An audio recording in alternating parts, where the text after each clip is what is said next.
I'm sorry, I can't help it. This might turn into 15 minutes of me just glazing Rian Johnson, but my goodness, I like this movie so much. Hello, Flickering Myth family, and welcome to our channel. My name is EJ Marino, and I'm so excited to dive into this week's movie review. It's been a solid awards season for Netflix. Netflix has had a banger after banger, at least in my eyes, but this movie, it's more than just an awards season movie. It's the latest Rian Johnson whodunit. Yes, I'm so excited to dive into my review for Wake Up Dead Man, a Knives Out mystery.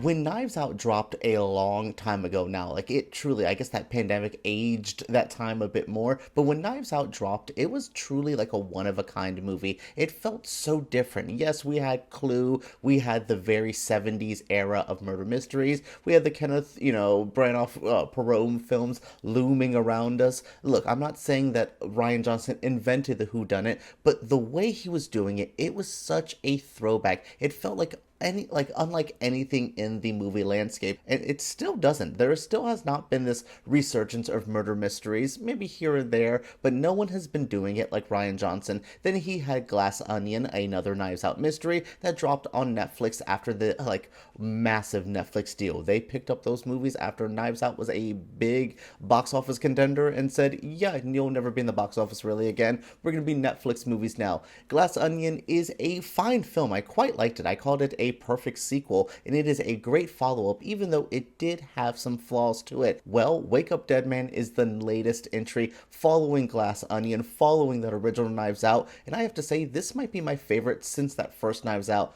but in all honesty, it's hard to capture that lightning in a bottle feeling that we had from the first Knives Out movie. That is such a solid film. That is so good. It's so fresh. It's so different. We had the Ana de Armas. We had, Jamie Lee Curtis. We had Chris Evans doing a great turn. It was such a bombastic cast. It's been hard to capture that again. But I will say Wake Up Dead Man is my favorite since that. I liked Glass Onion quite a bit, but my goodness, this just hits the levels that we had in that first Knives Out film. You know what it is? That gothic mystery. This is such a dark film. It's that religious vibe. It's the setting. It's the way the murders fall out. It's kind of the gruesome nature of some of the kills in this movie. Yes, multiple kills here as well. I'm impressed. I'm really, really impressed that Rian Johnson found another way to give me a Knives Out film that feels unique, that feels fresh, that feels like something I want to see over and over again. That's not to say that Wake Up Dead Man is perfect. I have some issues with it. It takes about 45 minutes to an hour for it to really feel like a Knives Out movie,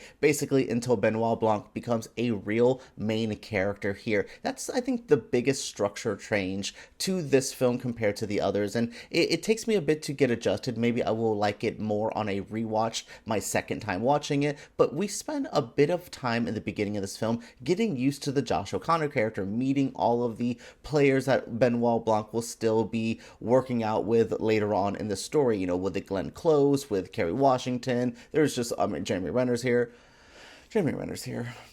We'll talk about all of these actors in a moment, but yeah, it takes some time. It really takes its time to get adjusted to this world. We have Josh Brolin's big bombastic monsieur character who is this insufferable man, but yeah, he's an interesting character, and we eventually have his murder, and what will we have to do to kind of figure it out? And Josh O'Connor is getting blamed for it, but is he the one to be blamed for it? We'll find that out later with the Benoit Blanc mystery. But again, it takes some time to cook, and I didn't love the cooking at first, and I was like, okay, I guess. And it just maybe I think the biggest difference is I feel like Benoit Blanc was introduced earlier in Knives Out and in Glass Onion compared to this film. It feels like it takes him a bit to get into the story, and I'm like, but once he's here, it's amazing. My goodness. Josh O'Connor and Daniel Craig are a unlikely duo. These are two actors I think are great, but I don't know if I would have normally paired them together. I'm so happy someone did, because wow, Rian Johnson said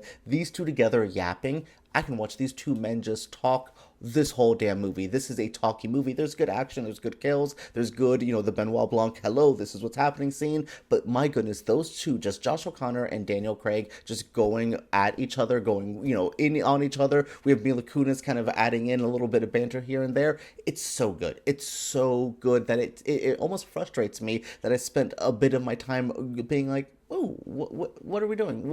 I was trying to get adjusted, I guess, to this world, to this universe, and I didn't need to. I come from a Catholic, vague Catholic upbringing. It's there, it's looming. I'm Spanish. I live in Florida. Like, Catholicism is around me, truly. So I didn't need to like get introduced to this universe. I understand these cast of characters, so I was just like, I want to see Benoit Blanc. And then as soon as he got here, I was like, this is why. He's good. It's amazing. And then that last like bit of the movie, after Benoit Blanc gets introduced into this, and when we start really getting into figuring out the pieces of the mystery, the movie just hits another level, and it just becomes as good as I knew it could be. So with any of these Knives Out mystery movies, we know that there is an amazing cast to this. We have Daniel Craig and Josh O'Connor, who I just praised amazingly. Amazing performances here. Glenn Close doing her damn thing. Glenn Close, this is what I've been waiting for. This is one of her best turns in quite some time, and I'm watching her on my other channel reviewing All's Fair.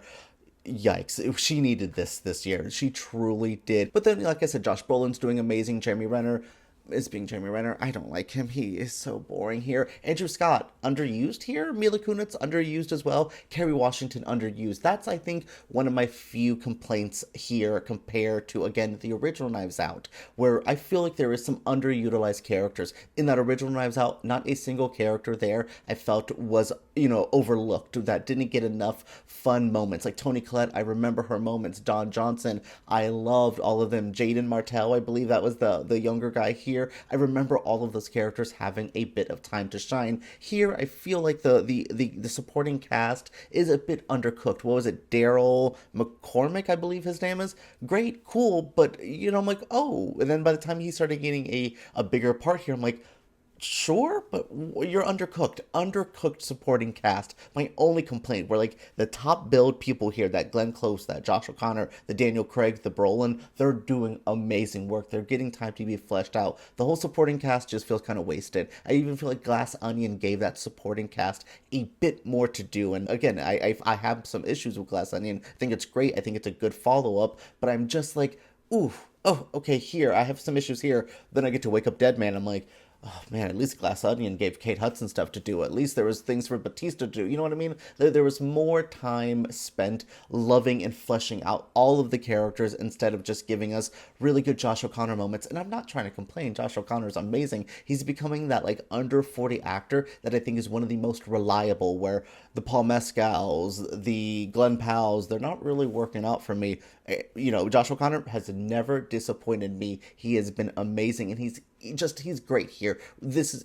Every role's good. That's something I will say about Josh O'Connor. Every role, I forget his last role. I loved him in Challengers, but here I'm really into his Jud, whatever his character's name is. I loved his Reverend character. I really enjoyed him, and I believed him. He's a very believable actor. So when you get him next to this bombastic, loud Daniel Craig performance, it just works so well. It's a beautiful harmony. Rian Johnson really gets these universes and these characters. I just wish he loved all of the characters equally in this one. All in all, the Gothic return is exactly what I needed for this Knives Out mystery. Wake Up Dead Man is spooky, it's weird, it's fun. It reminds me of what's the Murder in Venice, the really fun, weird kind of Kenneth Branagh, the Agatha Christie story that we had a couple years ago. That's what this kind of reminds me of. It's fun, it's different, it just feels like it fits what we love about murder mysteries really well. It's weird. It gives me Clue vibes, and that's all I wanted. Though Clue loved all of its supporting actors equally, my goodness, that is my biggest crime this movie commits, is I wanted to like all of the characters more. Yeah, overall, like I said, this movie is a really fun watch. There is a limited run this weekend in theaters. I think it's worth it. I think Knives Out is a fun movie to see, especially if you can all see it with a crowd who's really into the mystery and they're like bobbing and weaving on the turns and getting into the story. It could be a really good experience. But to be honest, this would be a good Netflix, watch with all your friends during the holiday season or during this upcoming couple months when it drops in December. So like overall, I think this movie is a watchable viewing if it's in the theaters during its limited run, or if you wait till it hits the cinemas. No matter what, definitely see Wake Up Dead Man. I highly recommend it. So what did you guys think of this review? What do you guys think of the Knives Out movies? Are you still angry that Rian Johnson made The Last Jedi? Has he, have you forgiven those sins with the Knives Out movies? What are your thoughts on this? What's your favorite Josh O'Connor performance? My goodness. Oof. God's Old Country, great. Challengers, great, but this might be one of my favorites. Oh, so good in this. All right, guys, share your thoughts down in the comments below. Subscribe to Flickering Myth. Give us a thumbs up because YouTube takes them way too seriously. And let's talk about this movie right down below.